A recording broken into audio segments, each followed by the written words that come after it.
आनंदम प्रणाम।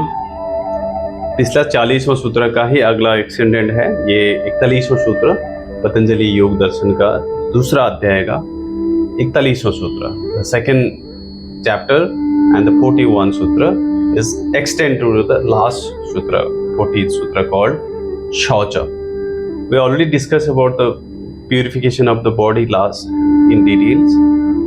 Now this sutra explain us for the mental, for the that consciousness, how he will be the Sattva Shuddhi, all this Triguna, all the vibration, motion and inertia के ऊपर कैसे जाना है, सत्व गुण के ऊपर कैसे वन पॉइंटेड से कॉन्सेंट्रेशन आएगा, आपको कैसे एहसास होगा, आत्मशुद्धि योग तत्वानी कैसे होगा।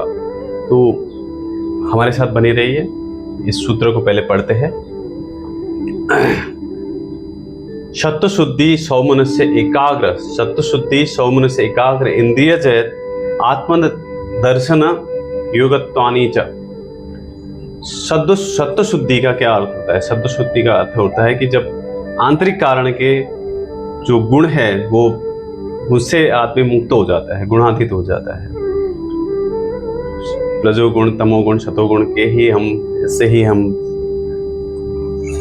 रोटेट होते रहते हैं। उससे जब ऊपर उठ जाते हैं तो सौमनस्य, मन की एकदम प्रसन्नता, कॉन्सेंट्रेशन हो जाए। सत्वगुण पे पहुंचने के ऊपर होने लग जाता है। सत्वगुण पे आप पहुंच जाते हैं तो आपका मन एकदम शांत होने लग जाता है, आनंद में लग जाता है। स्वयं का भला, संसार का भला करने के लिए वो एक शांति अलग तरह की आनी शुरू हो जाती है। इंद्रिय जयत मतलब नॉर्मली हमारा मन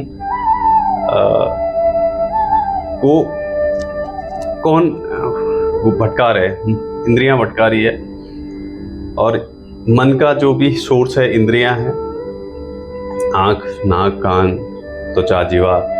तो जो सेंस, जो इंद्रियां प्रमुख होगी, जिसके सामने जो दिखेगा, आएगा, जो स्पर्श होगा, तो वो मन वहाँ भटकता है।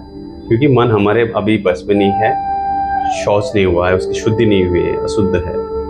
तो जैसे ही मन हमारे बस में आ जाता है तो फिर इंद्रियां हमें भटकाती नहीं, वो हमारे लिए सहायक बन जाती है। आत्मदर्शन जब जो साक्षात्कार हो जाता है तो योग तत्वानी, योग तत्व मतलब जो क्षमता, योग्यता, वो जो प्राप्त होती है तो उसका ये सब परिणाम होता है। जो सूत्र हमें डिटेल में बताता है कि पतंजलि योग दर्शन पूरा का पूरा जो एक दर्शन है, फिलोसॉफी है, जो वे ऑफ लिविंग है,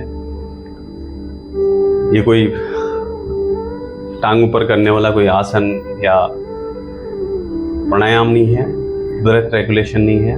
this is way of life, this is optional नहीं है, दिस इज नेसेसरी है।